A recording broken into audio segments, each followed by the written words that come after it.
Okay, welcome. Alright, I think I'm on. Alright,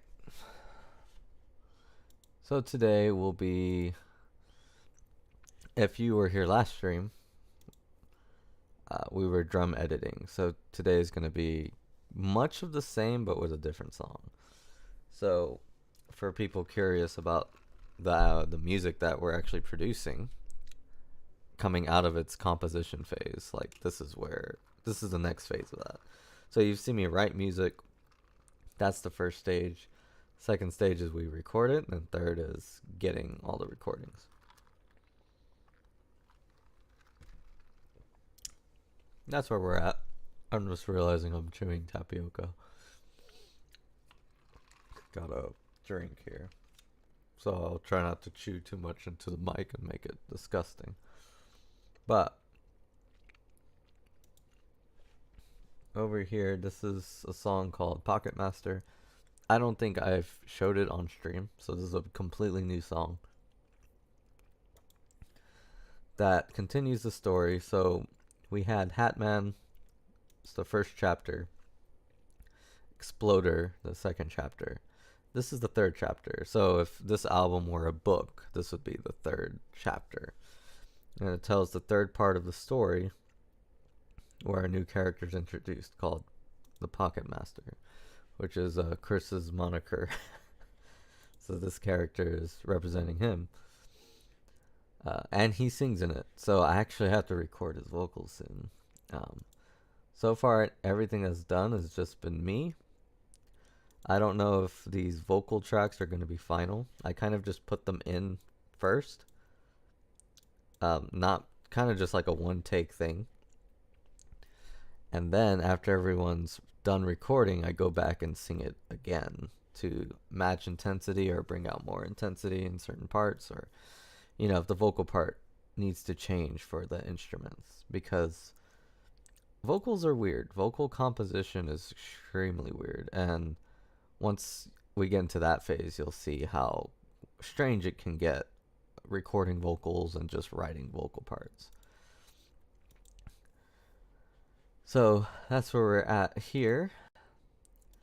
The chanter, this is part of, so there's another band playing with us also in this album, and they're called The Tribe. They're fictional, but I'm treating them as like a real band. And the chanter this is his name, so I know that he's chanting. So it's a different kind of singing than I'm doing. I'm kind of singing like I typically do, matching low tones and using a soft voice sometimes. But then there's a third voice that's gonna be doing chants. It's not even gonna say any words. Like, that's just its style, and it's a whole different. Should be a whole different person. So it's not really set up correctly here because I did the technique wrong, but it's still there just so I can know where he's at. Then we have this. So I don't know if I need this track anymore.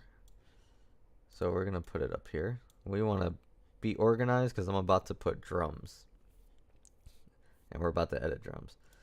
So Hatman is piano and voice. There's no piano yet for this song. There might be.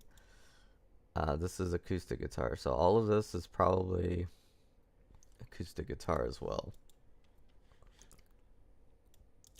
Guitar is strange to record. When I was first recording guitar, I would practice my part and get it really good, and then record like a really good take. That's how I used to record guitar. But now I'm starting to see that like there's an advantage to recording the part as the song goes along. So if you're recording a part on the guitar and there's this beginning section, you want to record and then stop and then do that 4 takes. Because it's a smaller sample, you're going to have better takes, if that makes any sense. And also overdubbing. Guitars can sound really full in person, but sometimes like compared to, I guess, synthetic fullness,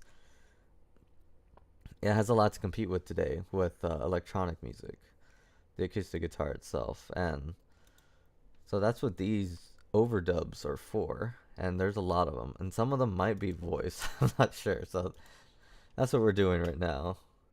So this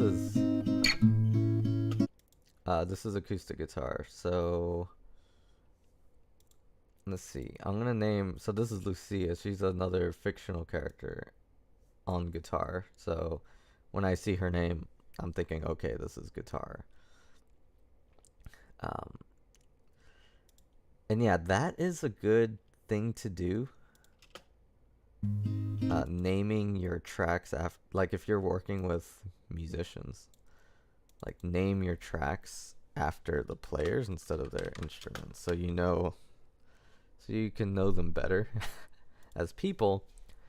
And as you know them, it's like to remind yourself that there's a tie between how a musician improvises and their personality, and like to take that into account when you're doing stuff. So all of these might be guitar. But one of them's muted. I'm going to keep it that way because I don't know. Fly away. So this is vocals. I knew I had another one.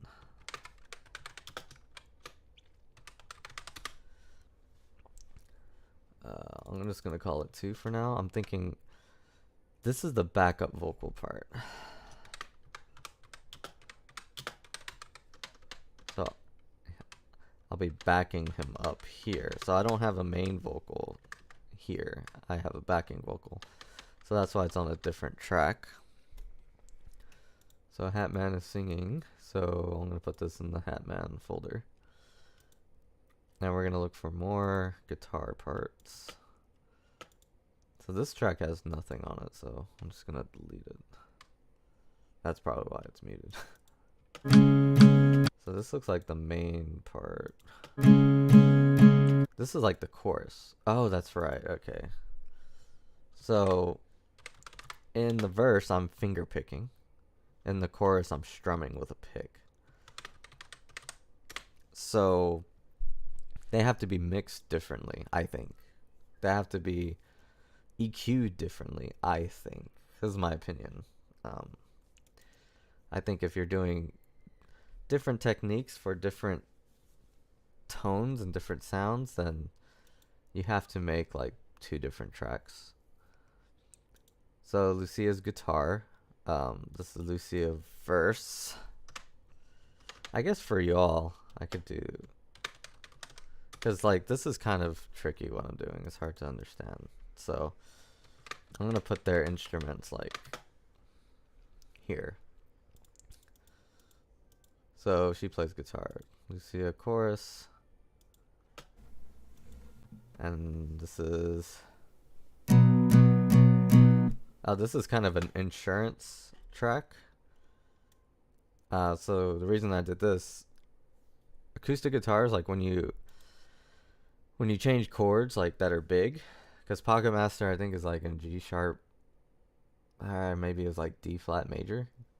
So no weird key that open chords don't like. So I have to use a lot of bar chords, and when you're sliding around, it gets this shriek sound. And we're gonna edit all of those out eventually. Like there's stuff you can do to kind of noise gate it out, but it doesn't get the clean sound I want. And I'm not able to make it get that clean sound, so I edit them out instead. Okay, so this is kind of an insurance, just in case I can't do it well. I have this here.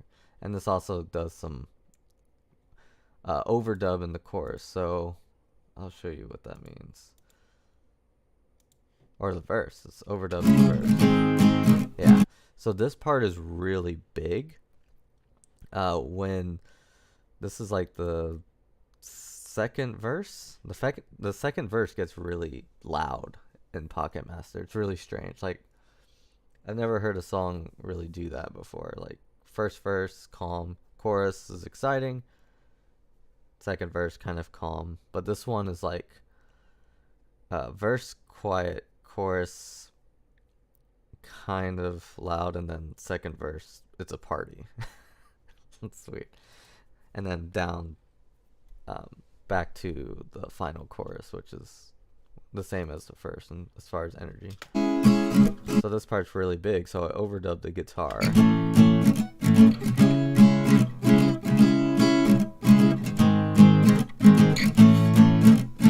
And it's pretty cool. So we're gonna call this track. It has other responsibilities too, so I'm just gonna call it overdub, just because it's not a, or at least when I sort it all out, I'll probably move some stuff around for the sake of organization. So that's Lucia. I'm gonna make the guitar here like that, and that is everything that's not drums, which is good. This is a click. I don't think we need it. I might add some like extra instruments in the beginning that are kind of magical, so we still might need the count off, so I'm not going to delete it yet. There I might want the option to have another instrument start with the guitar, but don't know yet, so maybe not. Maybe it'll just stay like this. But yeah, this is a click track to count off the song.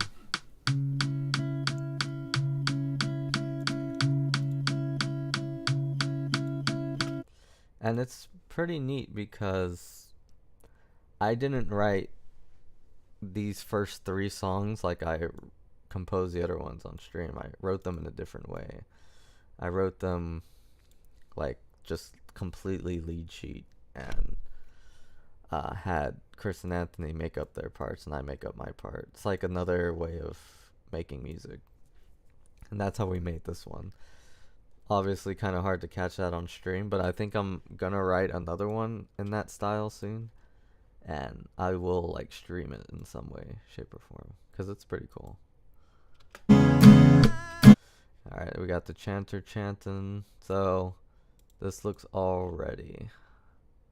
I'm going to put the click up here, and then we're going to get ready for the drums. I call this drum take 1, and we're going to leave an audio file open there. And what I'm doing right now that you can't really see is I am going through my large project file, which is as organized as I can make it, I think, but it's such a complicated project that it's just complicated. So I'm going to the drums take 1, which are all mono files, and good, because they need to be. That reminds me, I need to tell Chris to give me mono files, not stereo. Okay. So now I have to sync them up. This part is always the hard part, because I have to know his part, and he wrote it, so I don't know his part that well. So let's see how he starts. I think he starts with the music. Maybe. I don't know. I don't know how he starts. Uh-oh. How does he start? We've played it in rehearsal. Like, no matter how many times you rehearse, you just forget.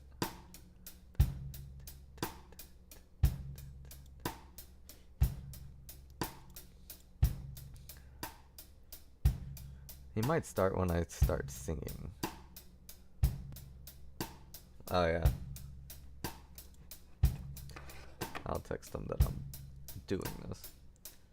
Yeah, I think he starts when I start singing. Oh yeah, we also have to listen to the take a lot and listen to it with the music. So lots of listening in this stage. And I still consider this stage the composition phase, because the composition phase never really ends until you finish the song. Streaming. and telling them if they want to see their their stuff being worked on, because it's a lot of working on them too, you know, not just like myself.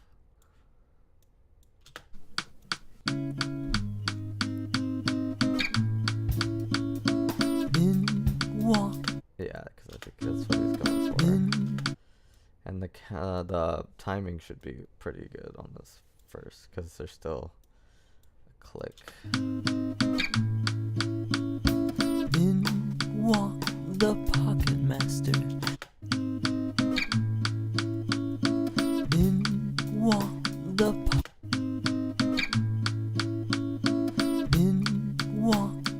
pocket master.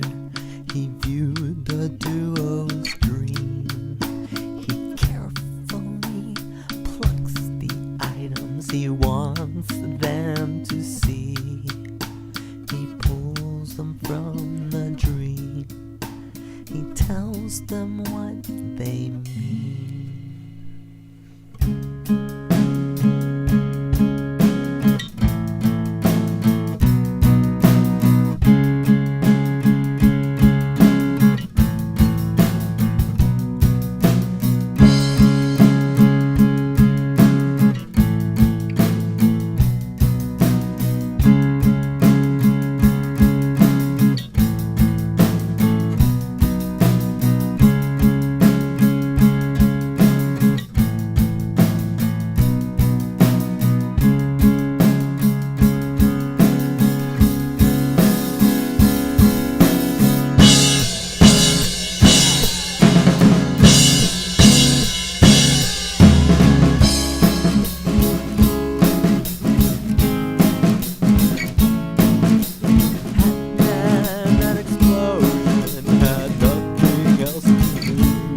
Okay. This part's brilliant here. So if he does this in all the takes, it's probably gonna happen. But if it's just this take, then this part's brilliant because... Let's see, where is it? Right here.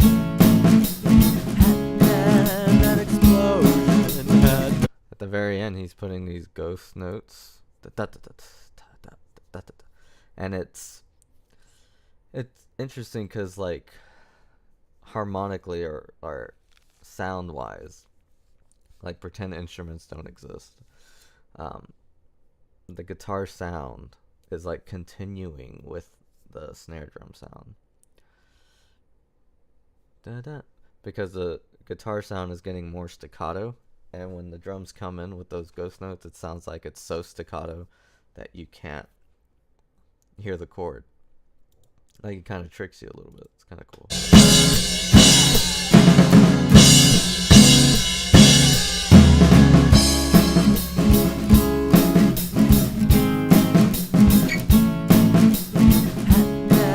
That explosion had nothing else to do.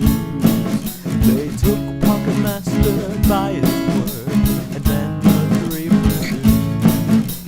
Pocket Master took him to his lair, to a vast collection everywhere, scattered items from all the other dreams. They took what they need and followed the street. So I think there he came in early. Let's see. To a vast collection everywhere, scattered items from all the other dreams. They took what they need and followed the street. Sounds cool. It doesn't really sound like he messed up. If I remember, he was like, "Oh, oops," but like listening to it, putting that like out of perspective is like, is that a mistake? They took this time all the other dreams. They took what they need and followed the street. I don't know. I mean, I'll see what he did on the other takes, but like, that's fine to me. So I want to name these correctly. This is bass, drum. Um, snare drum. Tom 1, Tom 2, floor tom. Looks like he does hit the floor tom in this song, which is good, because I don't want him to not hit the floor tom. The floor tom player won't be playing like on the whole part. Like, he'll play like on for like 30 seconds or something. It's like little cameos. Okay.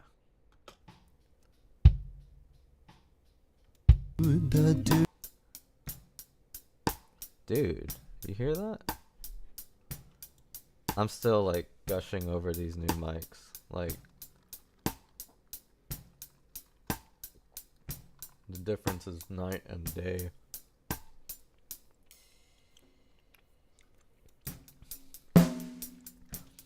Here's the thing that kind of sucks about recording real instruments.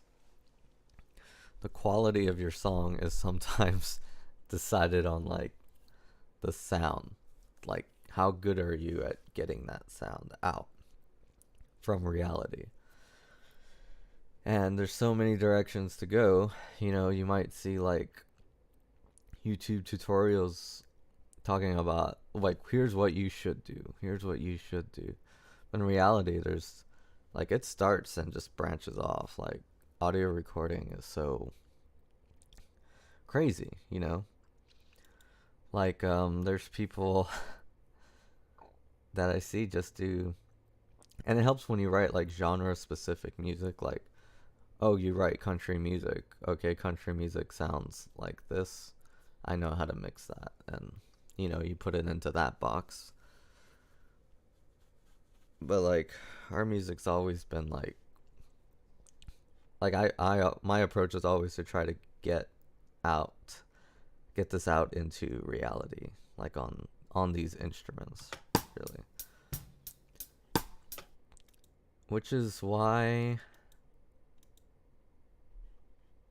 I don't know, I have some opinions on drum editing and drum mixing that I think are kind of different. But some of it's the same, like just panning the drums, first of all. Like, everyone should do that, I think. But some of this other stuff, you know, like, it's just for artistic purposes. Which is cool. This take is really good. I need to make Exploder a file himself.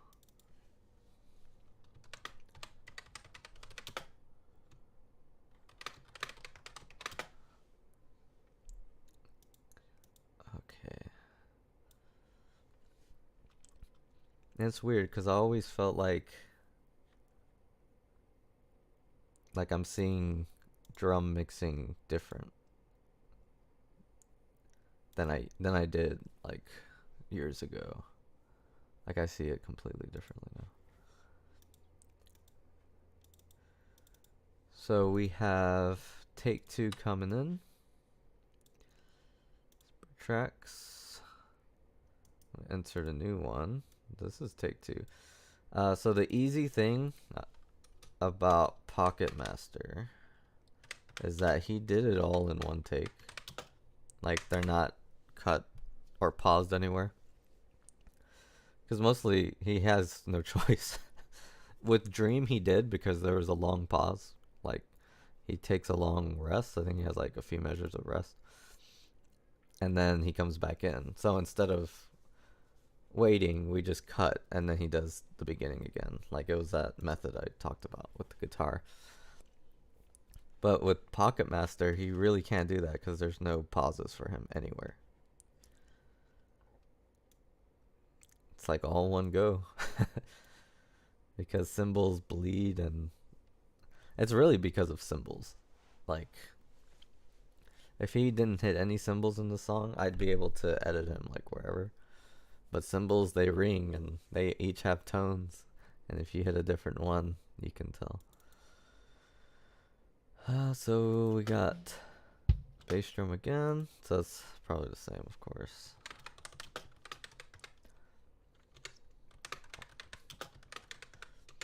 Tom 1. Tom 2. Oh man. Floor tom. And over. Why does my caps lock keep turning off? There you go. Overhead 1. Overhead 2. There. Alright, we're gonna sync this one now. Kind of take a look at the two takes. Try to get them kind of the same. They are kind of the same. Okay. I'm gonna highlight all these because I want to sync it.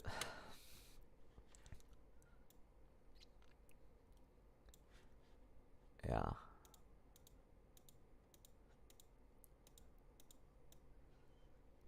Alright, so this is take 2.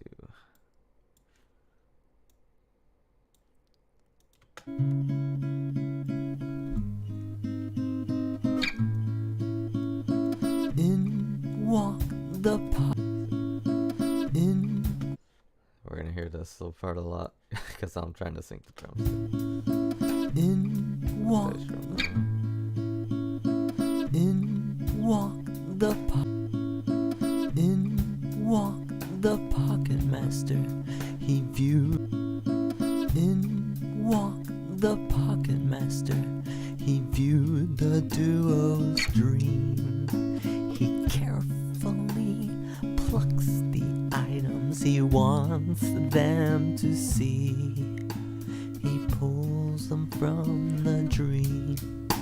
He tells them what they mean.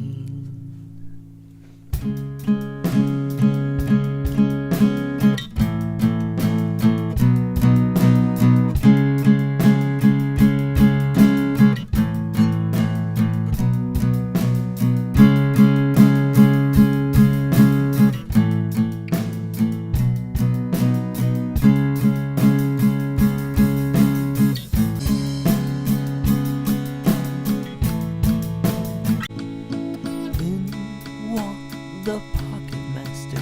Oh. He viewed the duo's dream. He carefully plucks the items he wants them to see. In walked the pocket master.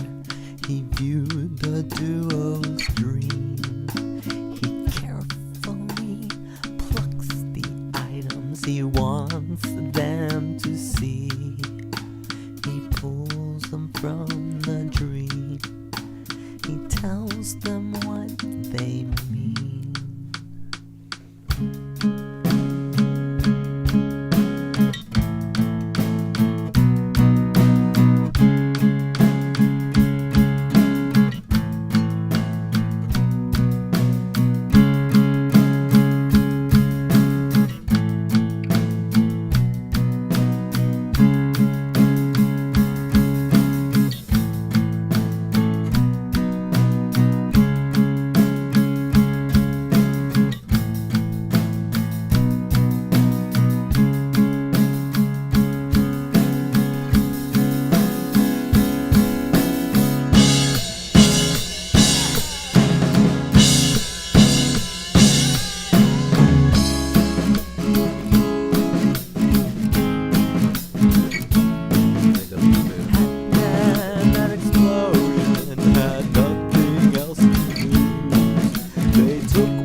By his word, and then the three pursued.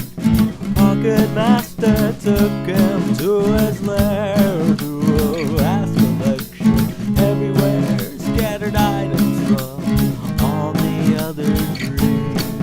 They took what they need and followed his lead. We'll fly with the wings of a phoenix.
Okay.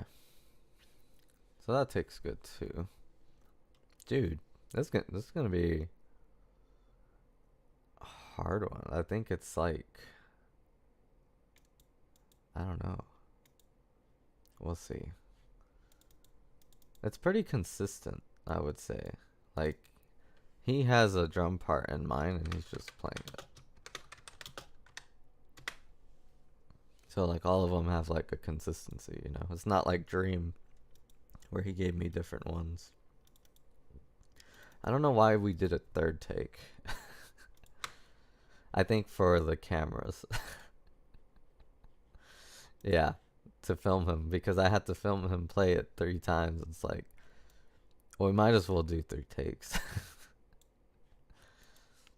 Get the most out of it, you know? 2 birds with 1 stone. Because we film him for the video. And it's like, well, I need another angle. So, yeah, we do it all at the same time. As of now.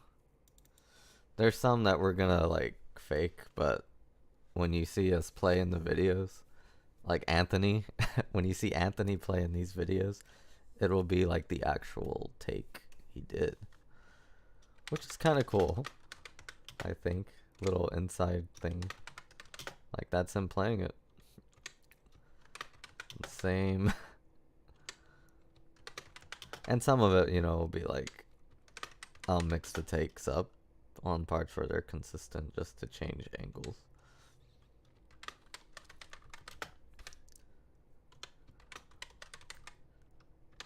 Yeah, I remember before I knew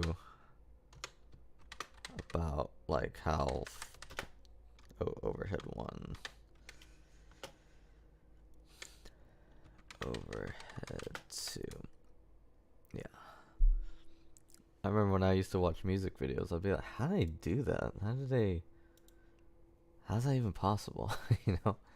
Did they play it live in the room? Or, you know, it always like perplexed me, but it's like, no, you fake it. Or I was always like, when I found out like how it was all made, I got even more fascinated. It's pretty nice.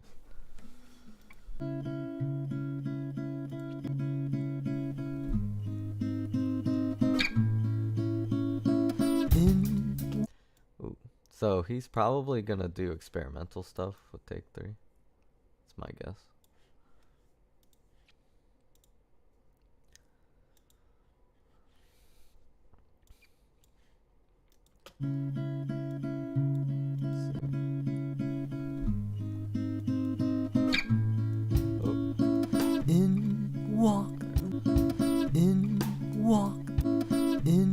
Walk the pocket. In walk the pocket master. He viewed the duos. Oh, for some reason the Met is helping me with syncing this drum part. In walk the pocket master. He viewed the duo's dream.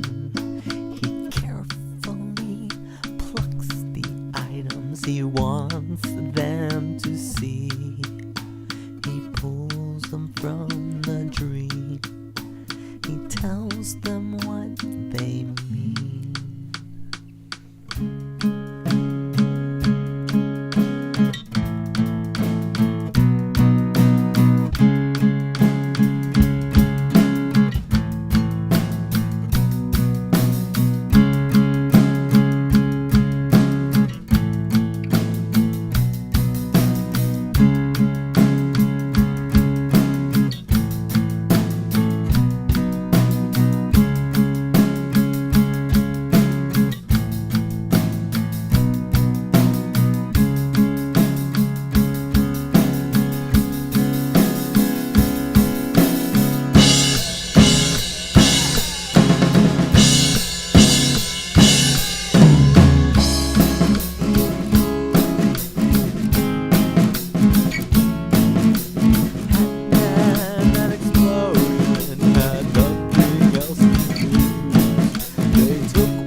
took him to his lair, to a vast collection everywhere, scattered items from all the other dreams.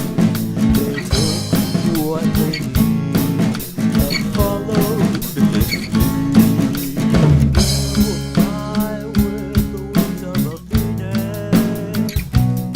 With these wings we will ascend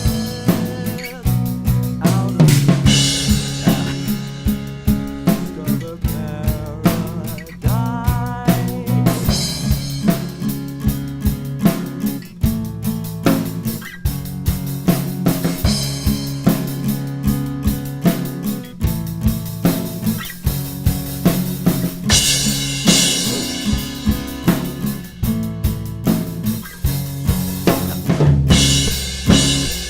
Ah,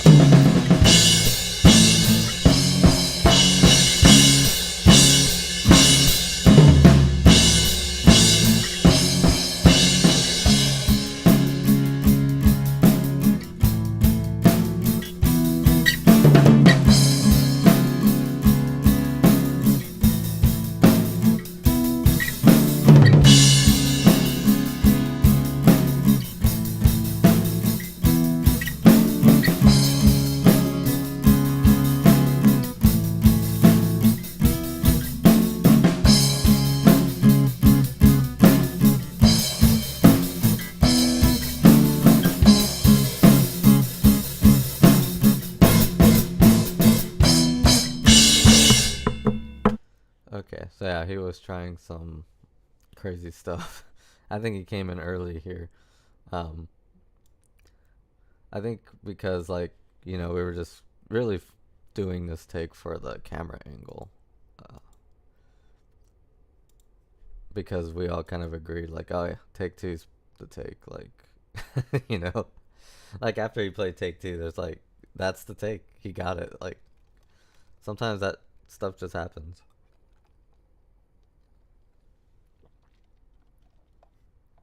But what I will do, because take two, I'm gonna listen to it again because I'm about to decide whether or not I need to go through each part and pick the best drum part for that part, or just give it all to take two, because take two is really good. So that might happen. This might be a one take song, which is cool. That's something we like to, feel good about. Got it in one take. So I'm gonna listen to it in context. I'm gonna mute take three. Take three was okay. I don't think take three was bad or anything.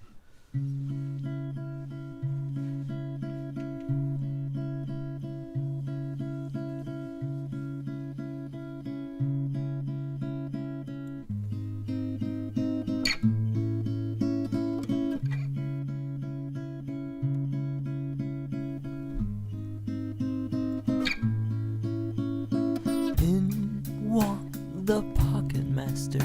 He viewed the duo's dream. He carefully plucks the items he wants them to see. He pulls them from the dream. He tells them what they mean.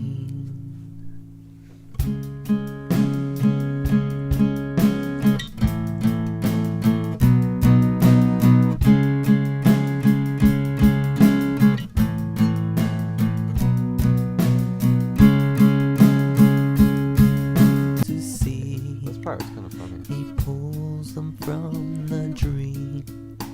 He tells them what they mean. Okay, so I want to hear the other parts before I do what I mean. The dream. He tells them what they. He's just slow on this part. I could just. It might be just worth it to do this. What they mean. What they. Like right here. Instead of having to like use two takes for like such a minor part. See what part is slow.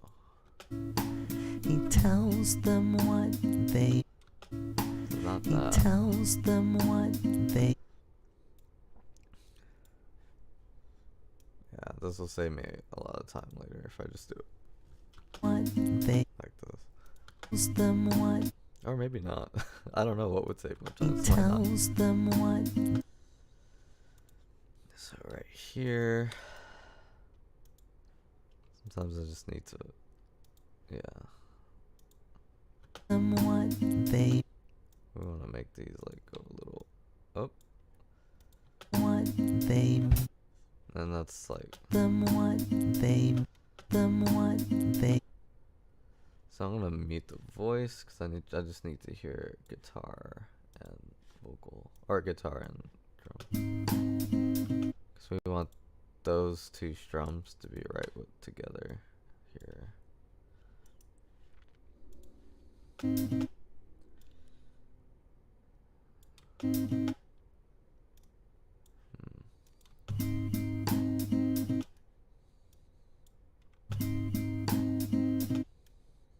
No. There we go. Just a little bit.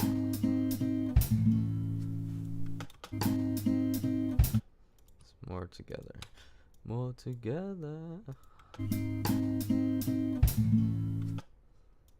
This could even be a little here. There we go. Now it's like perfect. Just a little part. Sometimes it's better just to fix the take you like than try to get the other ones.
Master took him to his lair to a vast collection everywhere, scattered items from all the other trees. They took what they need and followed his lead. We'll fly with the wings of a phoenix. With these wings we will ascend.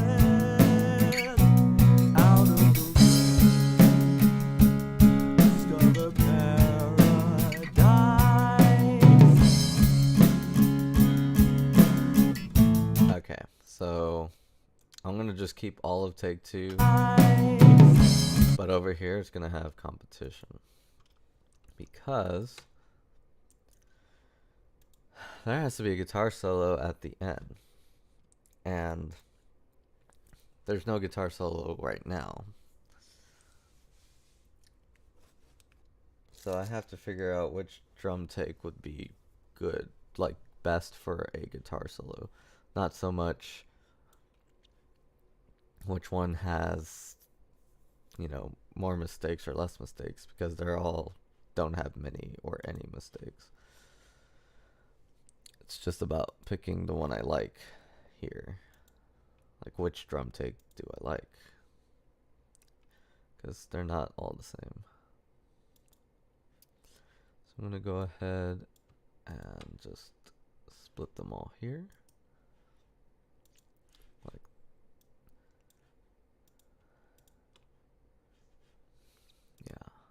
So I'm just about here. It doesn't have to be like perfectly lined up, because it's not going to be. I'm going to go ahead and delete all that for take 1. Take 1 is okay, but like nothing compared to take 2. Take 3 was just kind of flashy.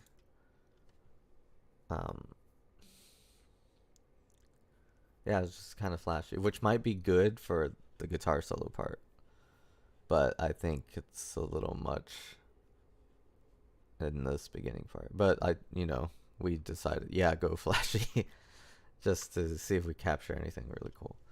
But if we do, it's gonna be during the guitar solo. Like if anything really cool was in that take. So yeah, I'm not sure what take 1 does. It might not be as good as take 2 or take 3, but we'll see. Okay.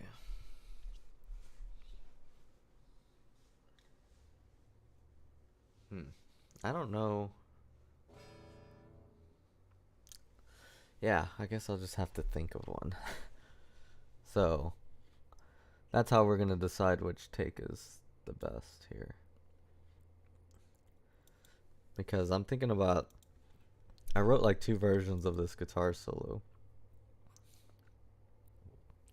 And now I'm thinking about writing a 3rd version because it's just like I'm always changing it, like when I'm writing it on my own.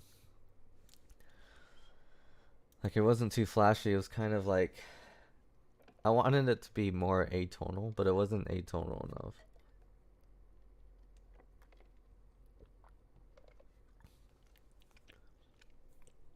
So now what I'm thinking is I'm going to write a harmonized guitar solo. Because I'm just like, I'm really bored of guitar solos, you know? Like I'm bored of playing them. I'm bored of learning them. And I'm bored of writing them. Like when I try to listen for inspiration, like the guitar solo. And it's like,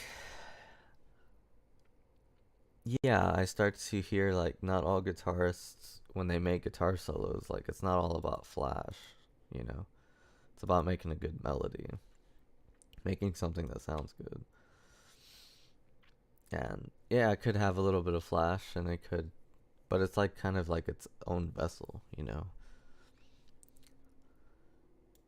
Alright, so I'm going to start with I'm going to do them in order. I'm going to start with take 1.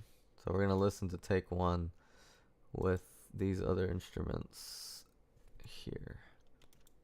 And while I'm listening to it, I'm going to be thinking of a guitar solo, something of the harmony. I'm not going to have a guitar here, but I think I'm not even going to touch it. I think I'm just going to think of one. And I think that would be better than me holding the instrument.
Alright, take 1's pretty good.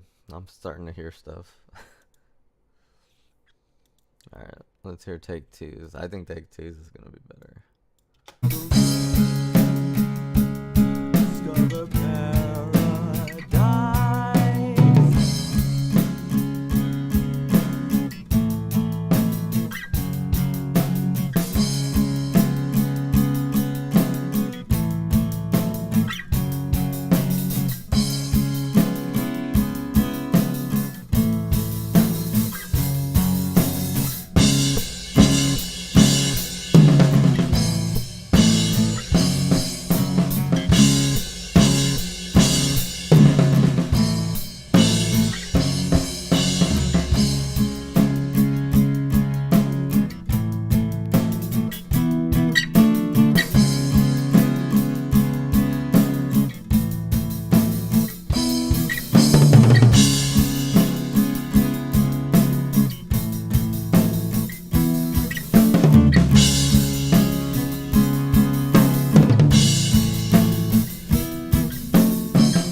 something magical could really happen here with this take. Yeah, the guitar solo I heard in my head was way better here than take one, like by a long shot. This ending, like it stays out of its way, but it kind of comes in a little bit, which is kind of cool. Like things are serious here. I like that about take two. Alright, like it's not even close. Like it's just that. Alright, so now we're gonna listen to take three. And take three is the more experimental take. He's trying just strange things. That's what we do. Especially with drums, because drums are unpitched. So like what they play is not really dictated by anything but the rhythm, which is cool because it gives the drummer a lot of freedom. And I do that too with the keyboard parts and the guitar parts. And most of the time it's like kind of set, so it's kind of cool. Alright, so here is take three. Discover paradise.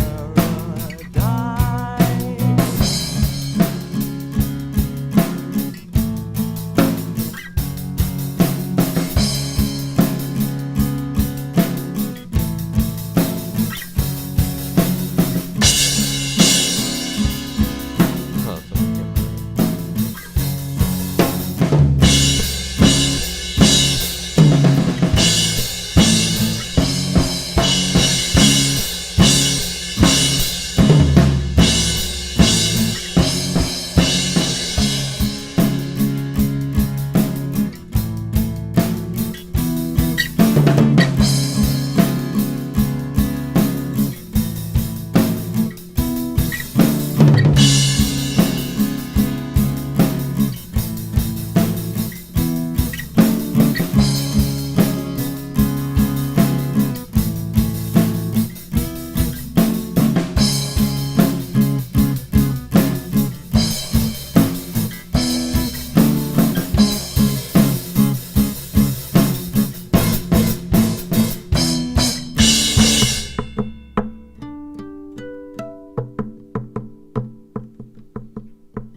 Okay.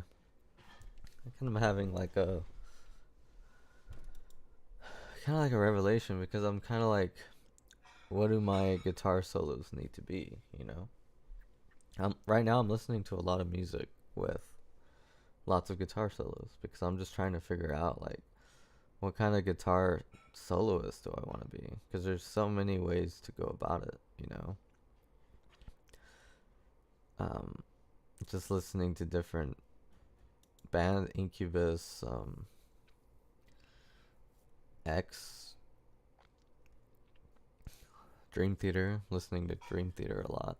Dream Theater is really about the technicality. Like, that's one type of guitarist, and I'm like, do I want to go through that? Like, that's never been my strong suit with guitar. And I think, like, give me enough time and give me enough hours and I could do it, but it's not like what I would write. So I kind of move away from Dream Theater and look at Santana, who writes beautiful melodies, X, who writes these really like harmonious guitar solos. Like, they're really beautiful. They're not technical or anything. Some of them are kind of. But it's like simple double tapping. It just sounds freaking cool. And yeah, they can get kind of tricky. But not tricky in the sense like it's hard to do on guitar, but it's just hard to do like on any instrument. If you're playing those parts, because there's so many notes, hard to. And that's when it hit me, like, I'm able to write counterpoint. Counterpoint is a composition style. And this is what Yoshiki was able to do too.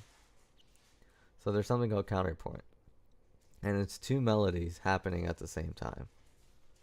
You know, that's what counterpoint is. And that's what X Japan guitar solos were. They were really counterpoint, arguably. They're arguably counterpoint, where there are two melodies going on at the same time. Hide and Pada playing guitar solos together. Sometimes they do just one, but when they do it together, like in Art of Life or any of their other songs, it's this counterpoint like melody, and I'm like, okay, that's the type of guitar solos I need to write. And I think the reason I haven't is because I'm just one guitarist, you know? But I can always like notate these parts, you know? And like just get someone I know who really plays well to play it with me. And you know, I know pretty good guitarists. Like if it comes to that, you know. Like I shouldn't let that stop me from writing the guitar solos I would write, or I should write, I should say.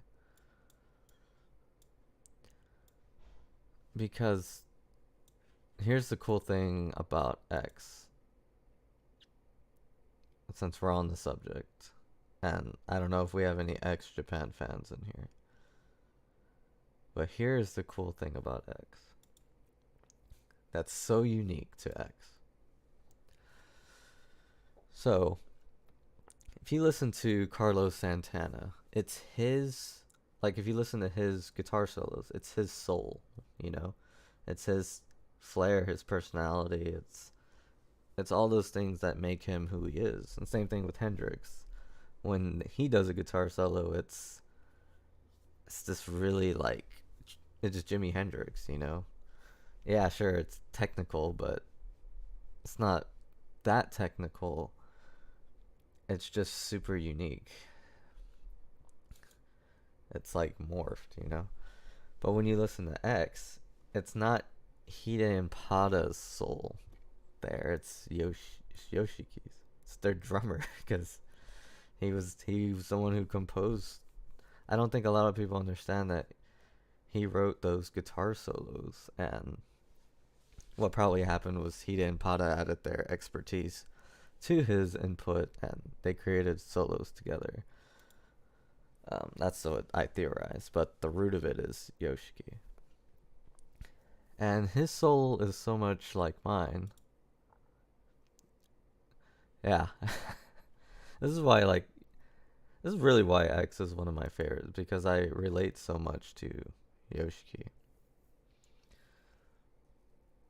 Like, I hate to admit I'm a classical person. Like, I went through classical music, but it's like something happened with me in classical music, and you know, I look at it differently now that I did.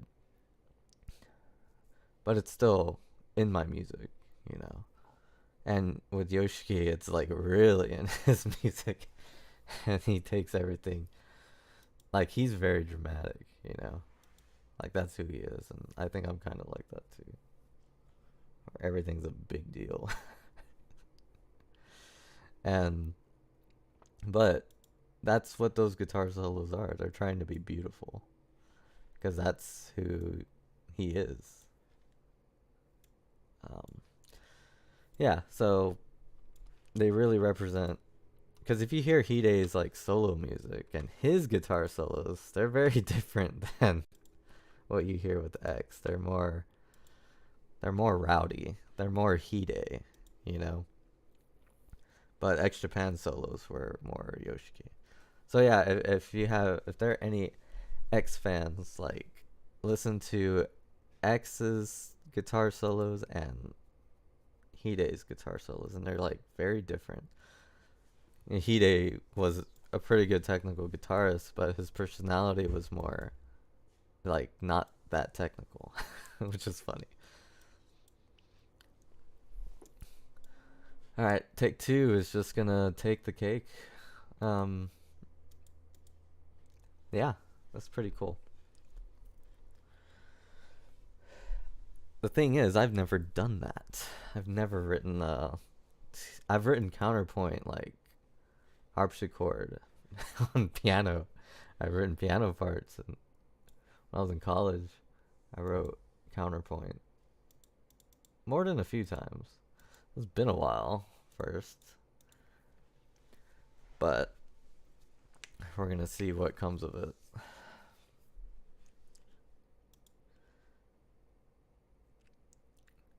Yeah, Hizaki's good. And Versailles the same way. It's counterpoint too, because they have dueling guitarists. And Versailles is even more on the Baroque side, I think. Like their music kind of sounds Baroque, which is where counterpoint thrived. So Versailles were kind of geniuses in that regard. It's like, okay, Yoshiki's going classical. We're gonna go Baroque. He's using a Baroque technique in a classical setting, but Versailles like we're gonna use Baroque in a Baroque setting, and yeah, it's like they knew their stuff. They knew what they were doing. When you really know, like the era of counterpoint, like and what it was doing to the rock industry in that time in Japan.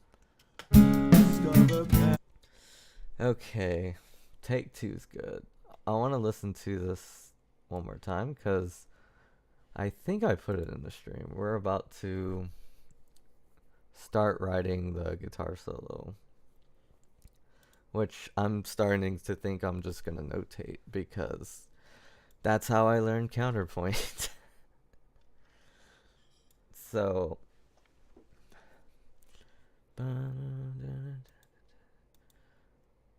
we're gonna do something unique, I think. Let me see.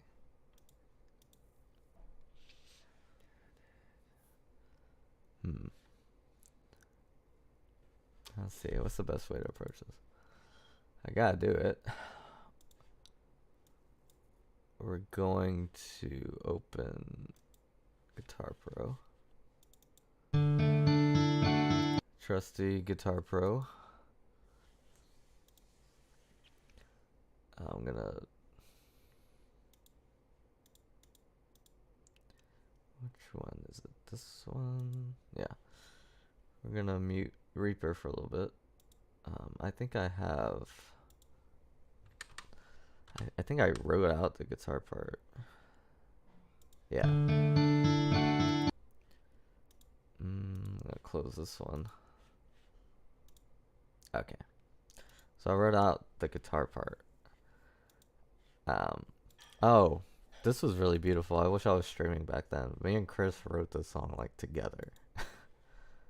And that is such a cool thing to see. Like going back and forth.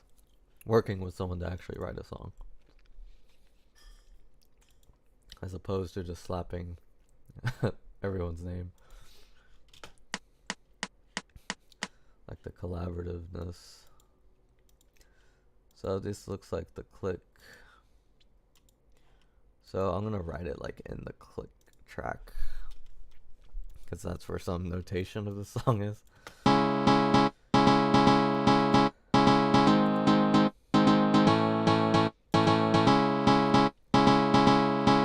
And you're about to see me write like pretty soon another song in this style. Notice like not everything's notated. The bass isn't notated. It's just my part. Then I would let the other members write their own part and record it. I'm kind of more visually because someday, maybe we might get a guitarist to play with us or something. So I want the parts notated. That way I could just play one instrument. But, it doesn't have to happen. I could play two instruments. Oh yeah, that's bass guitar.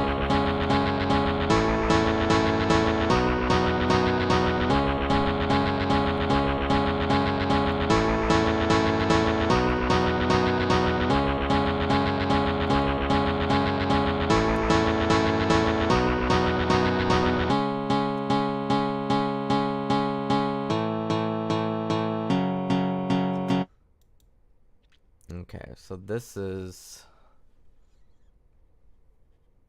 where the guitar solo starts. So I'm gonna put a marker here for guitar solo.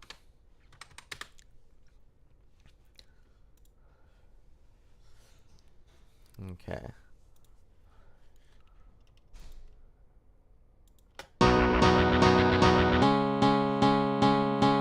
Oh yeah, there's two guitars. First off, you want two guitars in your counterpoint, and you don't want them to be 5-string guitars. That wouldn't be good.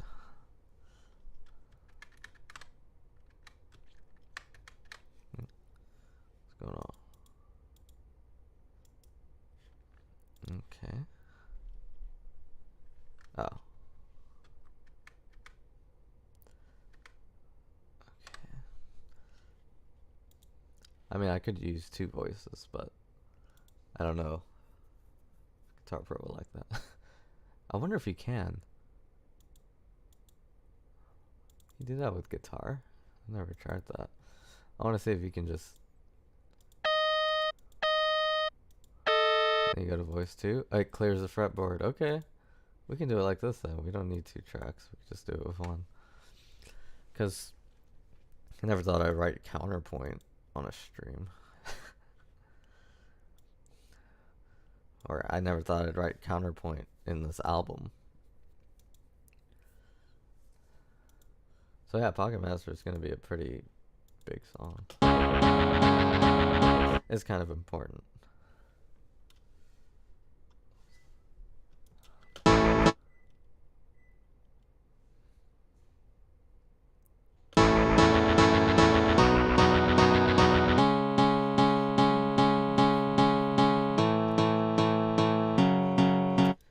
Okay, so what we're gonna write is that guitar duet. A duet.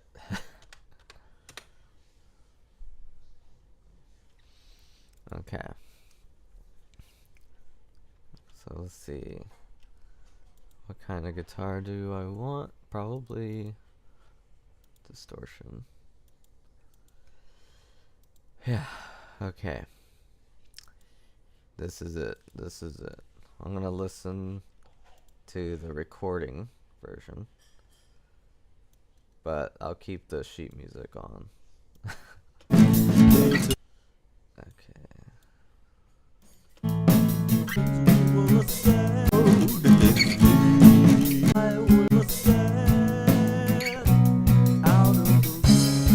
Y'all can hear that?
Okay.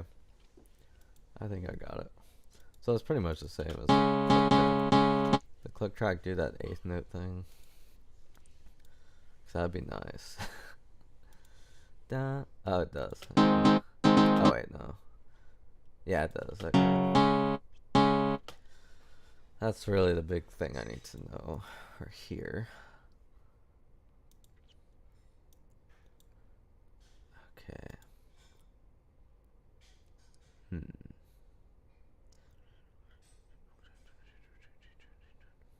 Okay.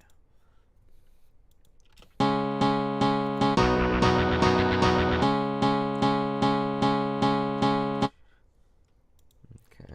So we can start out kind of.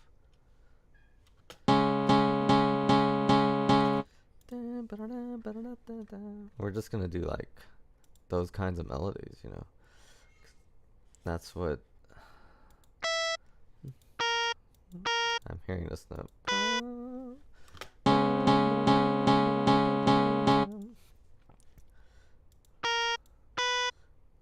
And this might sound like, yeah.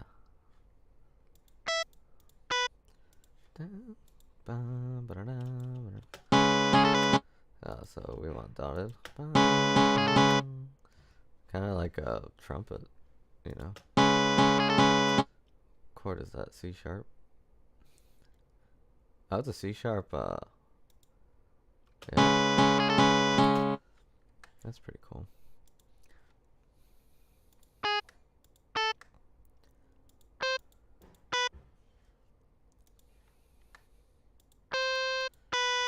So, I'm gonna kind of combine some of my ideas too, because I think I want a dueling guitar solo, but I don't want, you know, extra pan.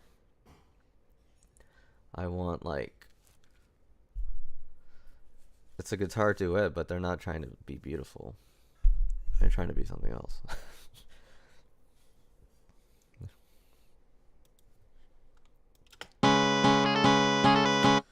Da, da, da.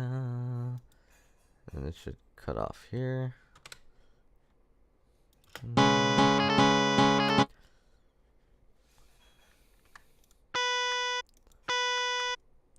So this one's just kind of like a debut of it.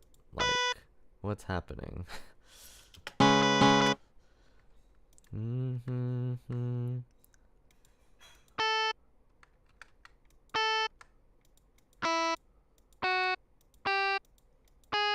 Might not use these frets.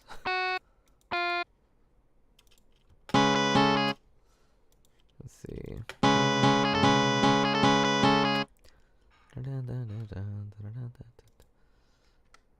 Yeah.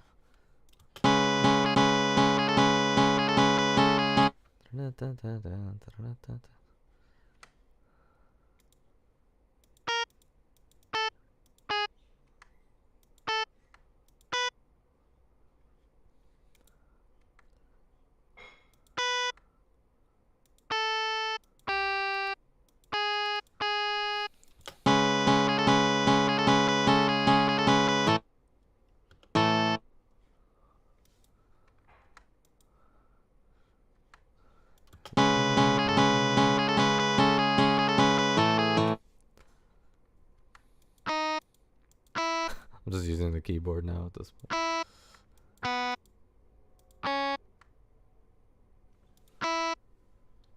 Let's see.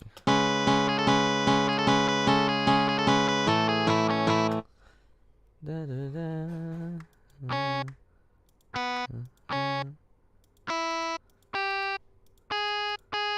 So counterpoint, we're gonna put a little. There's a guitar tremolo, vibrato, whatever. I think it calls it. Yeah, it's vibrato. Oh, that's what I need. A vibrato pedal. I mean, I could vibrato on on Reaper, so I think. So if it comes to that.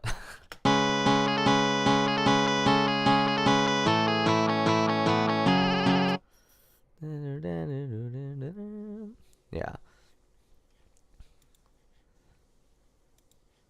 Alright, so now we have the second voice. This is kind of crazy. You can make them cross too. Let's see.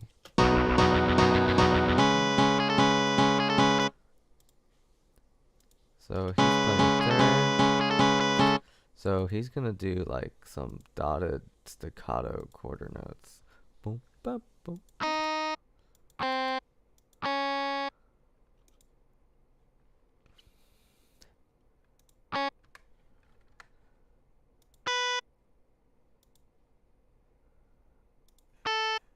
And I could even play around with different tone too. This is kind of like opening a lot of doors. It's not gonna be easy to perform though, but how come I'm not hearing this note? Oh, because it's eighth note. Boom.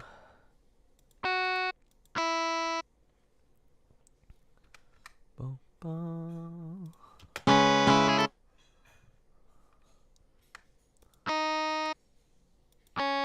Ba, ba, ba, ba. Could do something like that. Yeah, it just like boom, you know. It's kind of like hitting you all over.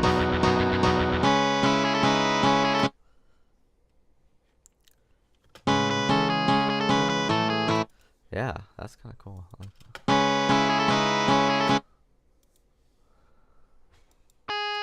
Kind of like a piano part, really, more than counterpoint.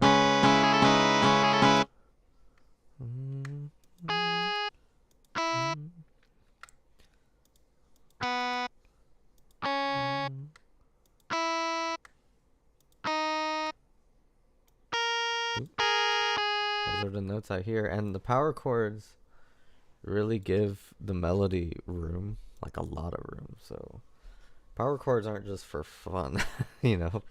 They're not just for what do you call it?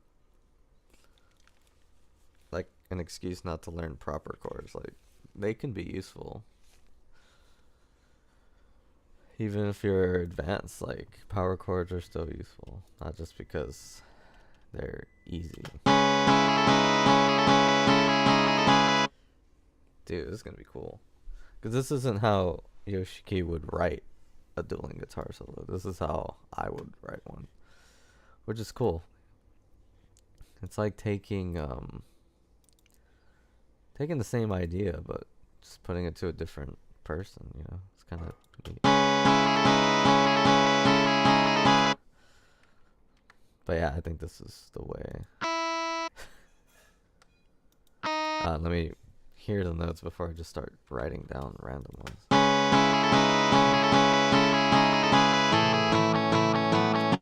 This might work again. This might not. Let's see.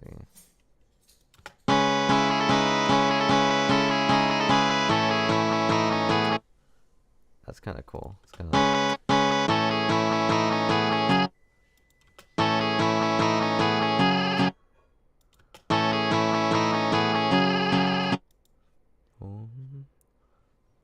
see, that's a G.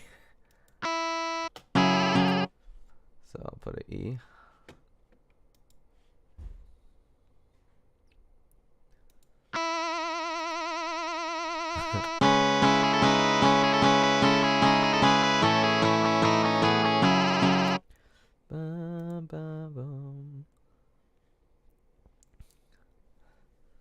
This is really cool. Okay. I wish I would have thought of this like a long time ago.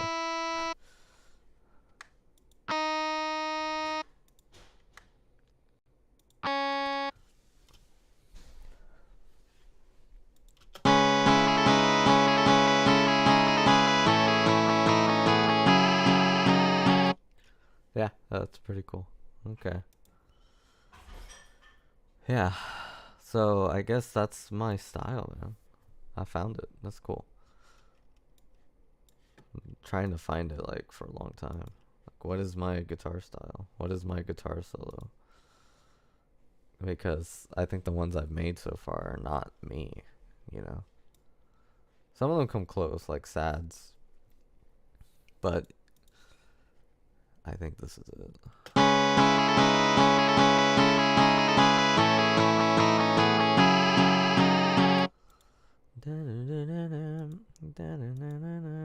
That's what I hear this doing.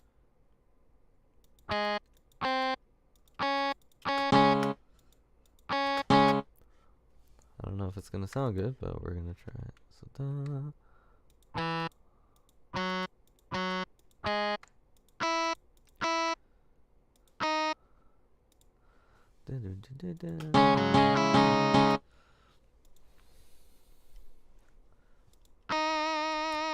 I could just, vibrato. I don't know if I could vibrato that good. What kind of vibrato is that? That's the pedal. Because if you wiggle your finger, you can just do natural vibrato. I forgot I was wearing that thing. Oh, okay. Alright, okay. Have to fix that.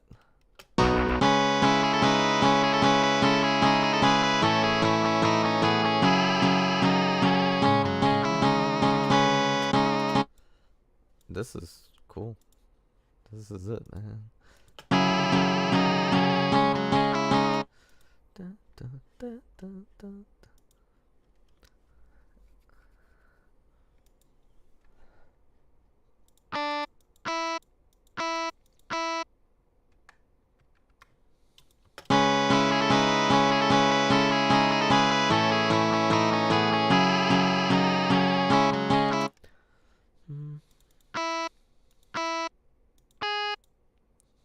Should add some dynamics, right?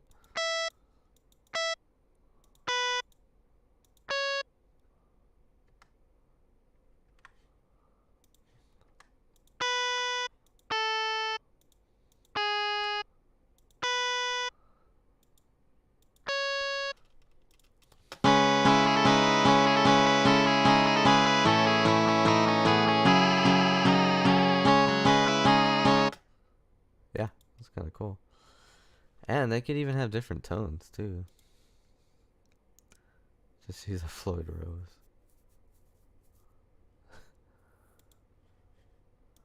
Yeah, for the vibro.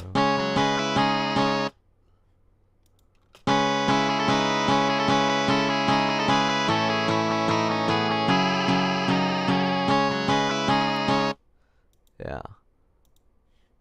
Well, you notate it first, so I could improvise this if I wanted to. But there's little tricks you learn when you compose, I guess. And I realize that's a strength of mine. Whereas a guitarist might use a overlay pedal to kind of get their sound. But I think this way of doing it is more comfortable for me, and you get to go back and change things a lot, whereas doing it with the delay and trying to figure it out that way could be less what do you call it, friendly. That's beautiful. Okay, let me see what's coming up next.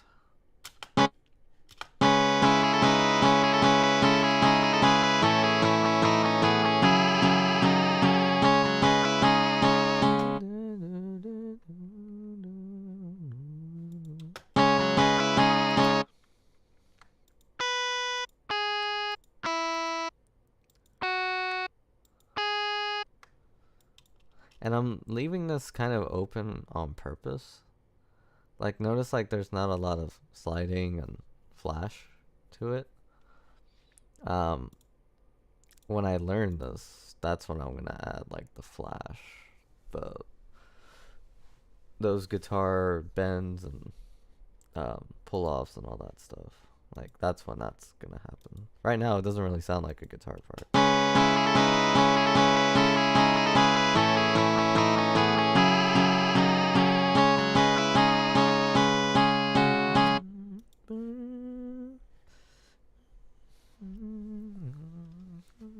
This guitar solo is really long.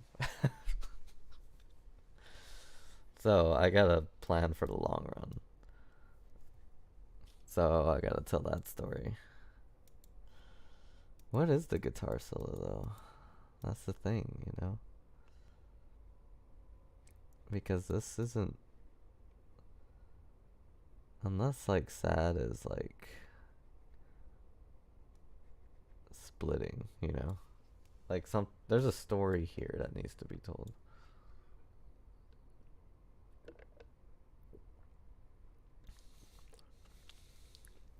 And maybe that's what it is. Sad splits.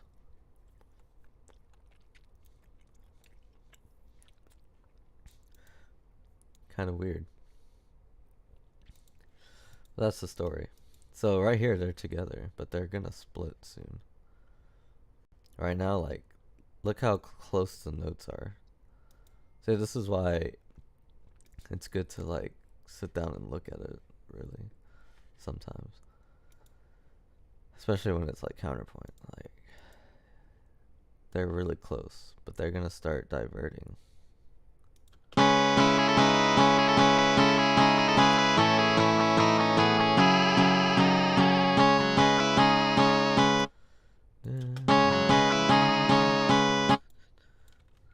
That kind of works here too.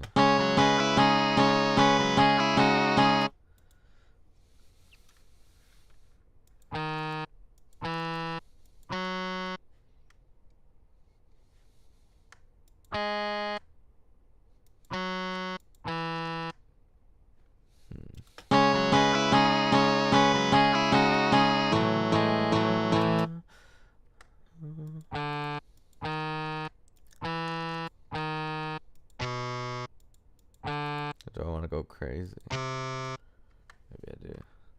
And then this note is gonna go here. So now one guitar is going really low. The other one's gonna go higher. Maybe not higher, but we'll see. We'll see what's gonna happen. I'll put tremolo. Oh, my tremolo's okay.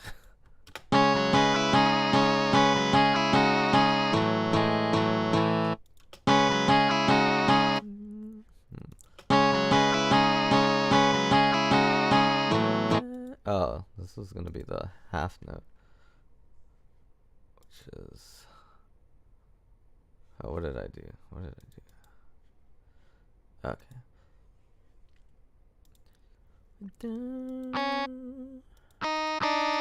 Oh. What note is it? B? It's B? Yeah. And like I'll probably be sliding these notes just to add more like flair to it. Oh, so right now it's like bare bones. I could put a slide here, but it just sounds funny. I guess I could for now.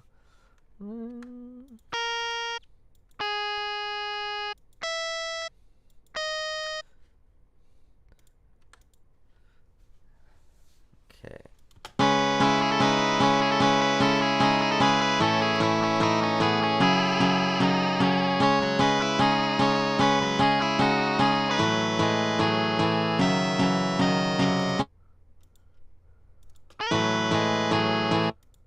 Maybe I could chase it a little bit.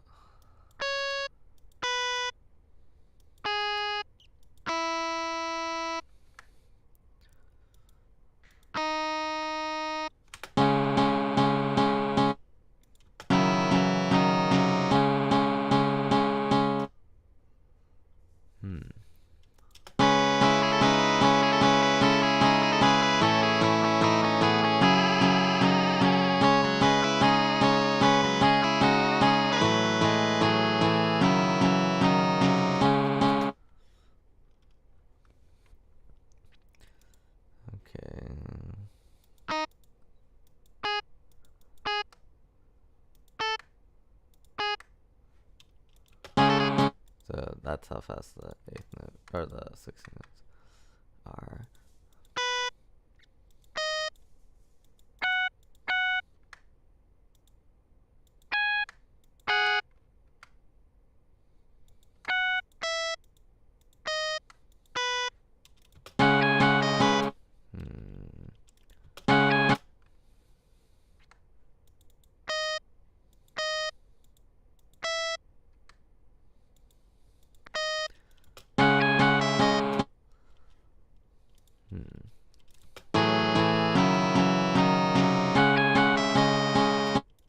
going on down here?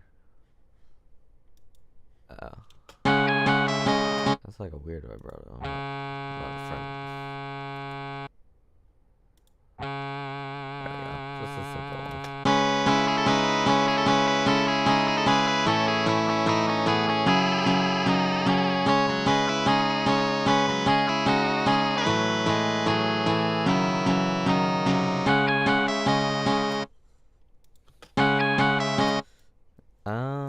So it's only gonna do this for half because right when this quarter note ends, it's gonna pick up.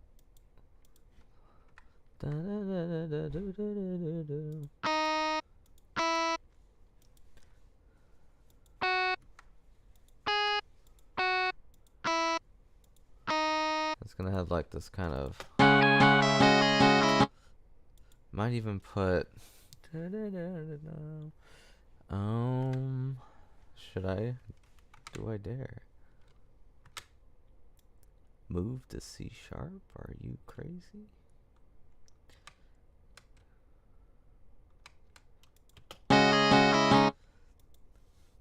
What that?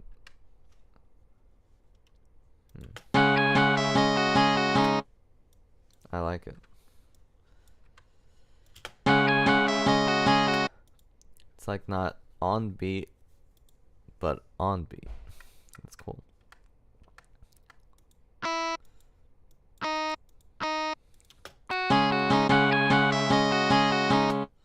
Oh, that hit the wrong note.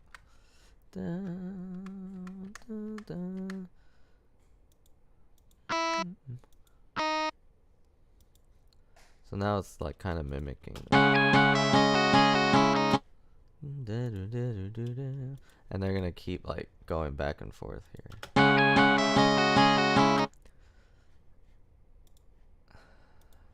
Here.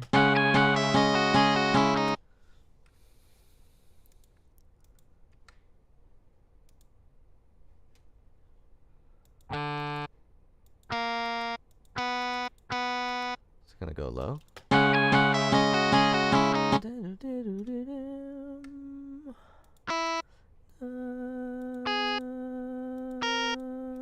There it is.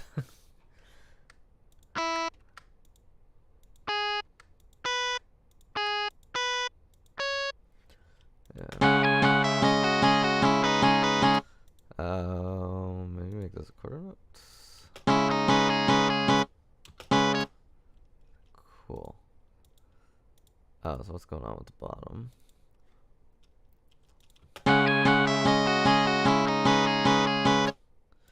Then we can make it like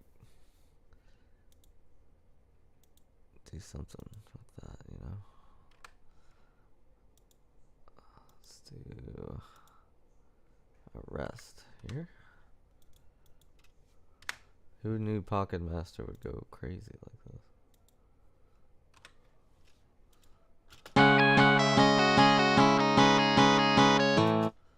This is it, man. This is the guitar solo.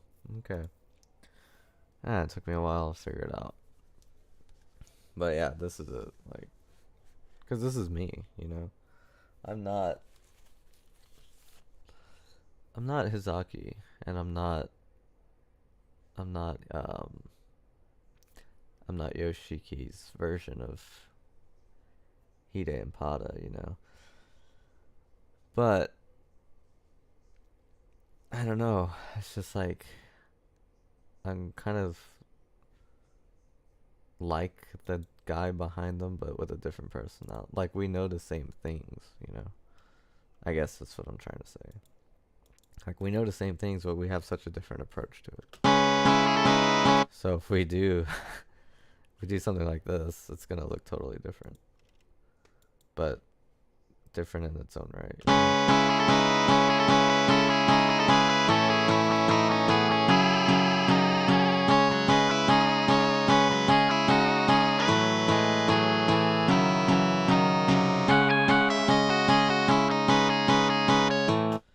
Yeah, and it's gonna do kind of like a scale pattern up. Yeah, it's gonna be cool. And I bought some new strings. I got some. I got like just like different things I want to try. I tried out a bunch of, or I got a bunch of different strings. You know, like there's this mindset of, oh, I like just this string, but I want to try all of them now. I'm so tired of the same guitar string.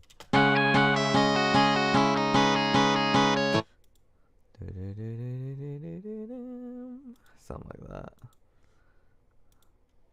And like the tabbing to this is completely messed up, but when I start practicing it'll be like clear.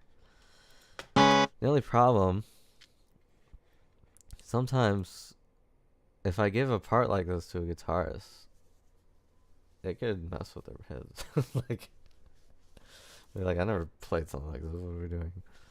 Like, depending on their skill level, you know.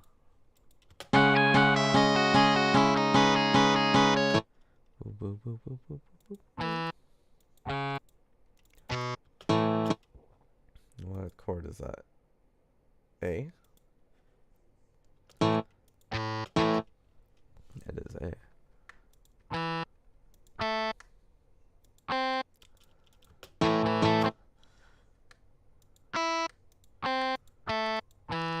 Nice.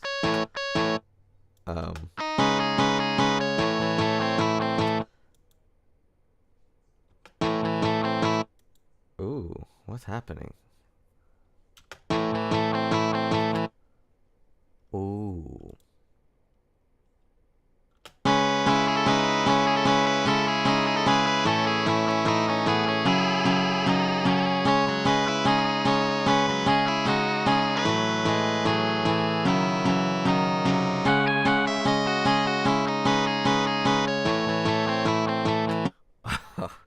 You know what? I just figured out something cool. Me and Chris should play this together. I think that'd be cool. Because I told him, like, I had the idea. Like, I hung out with him today. We went to Guitar Center. And, yeah, we went to Guitar Center today. It was a little depressing, you know? Like, this Guitar Center I've been going to ever since I was a kid. And it's like, people used to be plugging in, trying out instruments. You hear all the drummers play in the back. And you go in today, and there's none of that happening. It's all like, it's like dead. Or at least the one I was at. Like, it's like, okay, there's just a few kids going in for music lessons. And then there's their teachers, you know, these dudes, and there's always this one guy who's just talking to the staff about, like, they're so excited that, you know, they record music and they want to tell the people who work there and talk all about it, like, all day, because you can talk about this stuff all day, because it's just people who really do it are really passionate about it. But yeah, it's just like, there used to be a craze, and now there's not, you know. It's kind of sad. And it's like, what's left for, like, music with real instruments, you know? 'Cause, like, that's what I'm always afraid of. Like, oh, remember back when people used real instruments? I know there will always be people who do, but of, like, the mainstream, you know. And I get it, like, synthetic music is easier to produce, easier to master. You can get it really loud. There's no way we can get as loud as, like, Beyonce, you know? Because, like, it's just insane. But I don't know, I just worry about real people playing real instruments, I guess. And then you define what is a real instrument. Okay, let's see what else we hear with this guitar solo.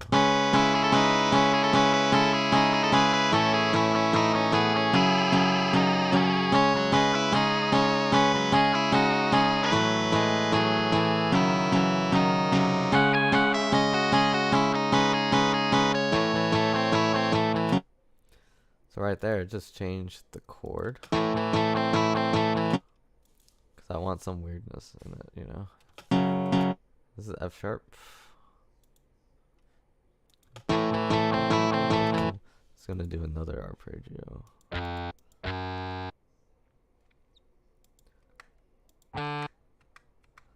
Since I know the shape. Just make it easier. That's kind of creepy.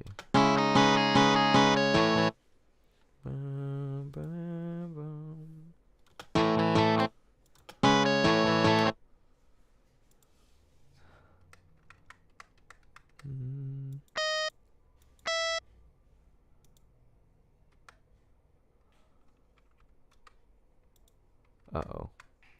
Oh. Yeah, that should fit. What's going on? Oh, okay, it does.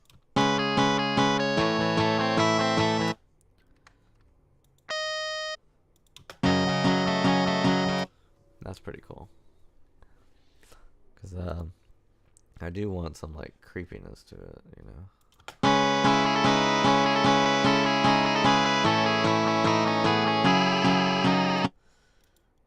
Have y'all ever showed off at Guitar Center? I could never. This is what was so cool and what I miss about it.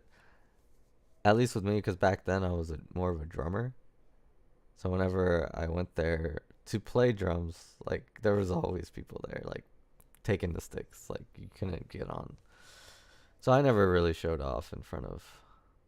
The only thing I did show off was piano. I think I was just waiting for my brothers to buy strings or buy like guitar stuff because they both played guitar.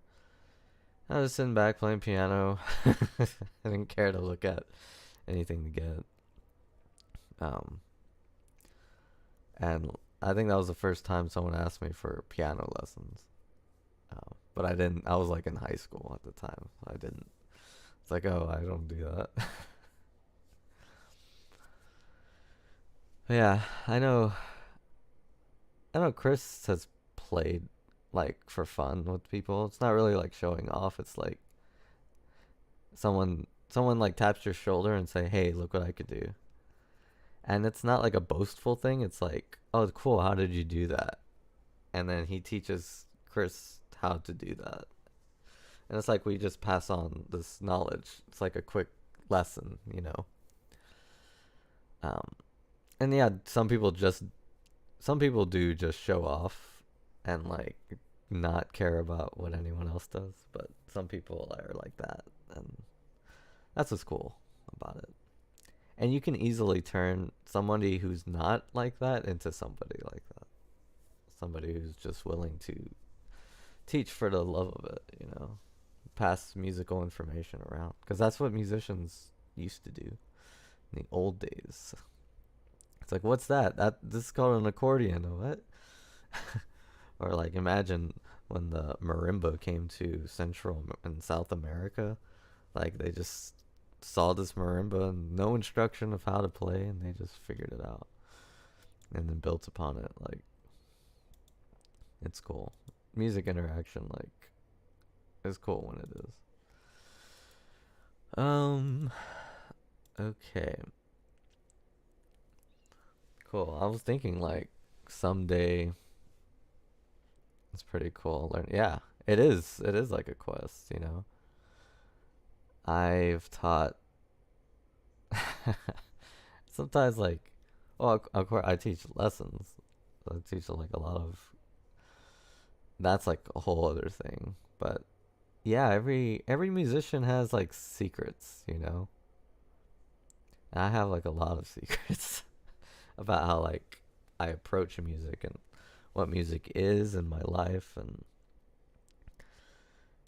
and how it like benefits people and how it brings like humanity together in like a non-violent way. And like it's like a fire, like humanity has to keep burning. It's like we don't know its use yet, I think. Because why do people listen to music, you know? And it gets into, well, to boost my mood, or if I have a bad day, I'm gonna put on Radiohead and just zone out. And it's like all of that is like in a way like kind of spiritual, and yeah, it needs to be kept alive. Like people listen to all kinds of music for all kinds of reasons, and I don't know. I feel like it's just something different when other humans play everything. But I get it. Like if someone's name, like a named artist, I guess like Eminem. You're only interested in what Eminem says, not necessarily what his other people with him that are working on his music. Oh yeah, but yeah, that music quest thing is fascinating. I always said like people always like get offended that I compared Hide to Kurt Cobain. I'm like, it wasn't because of their skill. It was because of their spirit. Like they had like the same spirit, kind of. It looked different on each one of them, but it was like that same thing. That's why everyone. That's why there was like this big comparison to both of them, and like their status and as a pop icon in their selective countries or respective countries. But yeah, that's the guitar solo, man. It's like your spirit. And the solos I was doing, I felt were like too like I'm trying not to be a bad guitarist, I guess. With those solos in a way. I think this one's more me, for sure. But I think that is, yeah. I think we made some good progress. So with the Reaper file, it's where the guitar solo will go, this long instrumental in the end. And yeah. There's a comment. Yeah. Yumi said, learning from other musicians is like, you can do that by listening to their music too. I think a lot of musicians forget that. Like usually when they have a friend who makes music, they don't listen to their music. That's just how it works. But it's like, that's like, but that's them. That's who they are. Especially when it's like, someone has like written it all their life and they're not going to stop, then you want to listen to that person's music. Oh yeah. Okay, so I got some stuff to promote. Sponsoring myself. If you want me to sponsor everything, yeah, there's a comment here. The winner of the champion of the code commented. I ended up listening to music so much, and it became so much a part of me. I didn't even really choose to be a musician. Yeah. It's like something's born, and I've seen it. I teach a lot of kids, and some of them like they're gonna do it, no matter what I say, no matter what their parents say, no matter who teaches them. Like they're gonna just do it. They're gonna be musicians. And I had this student. This is this little girl. My song, damn you. Yeah. Chris is now in the chat. No, he changed. Did he change his name or his picture? But yeah, I think me and my brothers would do music no matter what. No matter what. Like we didn't really. I mean, I was like in band, but I feel like all that music education did was just help shape like what I am, but not define it. All right, let me do some promotions here. Yeah, I'm writing oh, I forgot.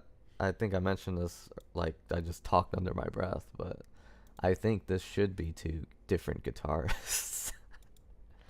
And the two different guitarists I know are me and Chris, so I think he's gonna take one part, I'm gonna take the other, and it's gonna be cool. So yeah, I think that would be neat. Because he's been playing guitar. I think he needs to step up and do the dual guitar solo with me. I think that would be cool.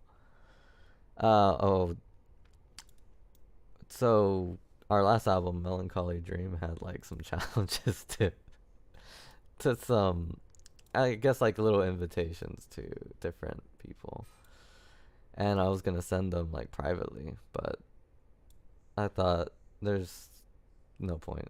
Like, I'd rather just upload them because it's not necessarily like, hey, check out my stuff and promote it for me. It's more like, hey, you kind of inspired this, and I wanted to let you know that. And I don't know, I just wanted to be subtle. Like with Mega 64, I didn't call out them, I didn't do anything. Yeah, I still think about doing it. Like maybe sending them somewhere, something in their PO box, and just letting them know that they inspired this project, The Melancholy Dream. This is our last album. This, like our album before. And it's A Melancholy Dream, and it starts with a video just called Start Here. And if you click it, you go through an entire experience that features our music and like just some crazy stuff. Like, it's a crazy dream. It's like a melancholy dream, but melancholy spelled wrong. So something's up.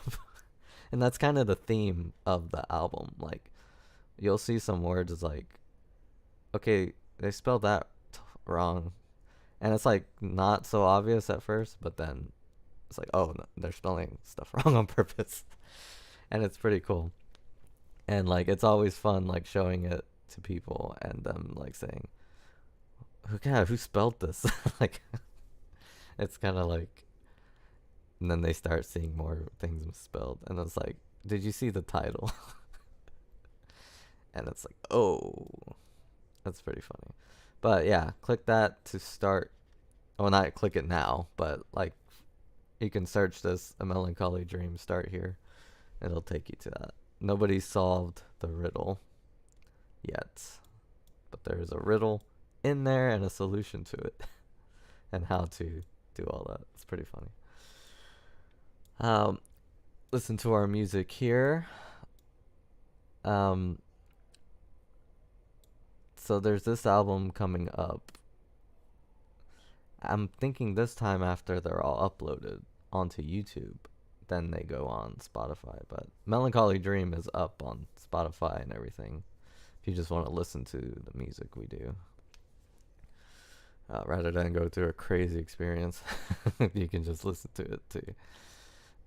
There are some small differences between the YouTube version and the CD version.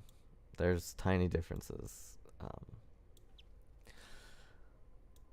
This is a song we did last Christmas, or maybe 2 Christmases ago. Maybe. No, I think it was last Christmas. Yeah, pretty sure. But yeah, this is our little Christmas tune. It's the first time I use like a really, really deep voice to sing, so it's pretty neat because that voice is really creepy sometimes. Me and Chris played this game today, Chaos. We did a cover of it. Final Struggle, I think it's like the last, when you fight these two dudes. It's part of Melancholy Dream. There's like some covers in there. Okay, that's all I have left to say. So next week we'll probably, if I write more of this during the week, I probably will, because it's something like I think is the next thing to do anyway, is work on this. Because the drums are edited.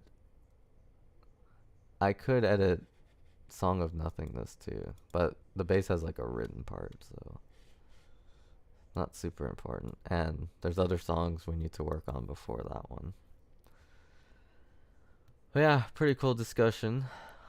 Um, maybe on some bonus stream I'll take requests and we can like listen to songs together or something. I was thinking of something like that.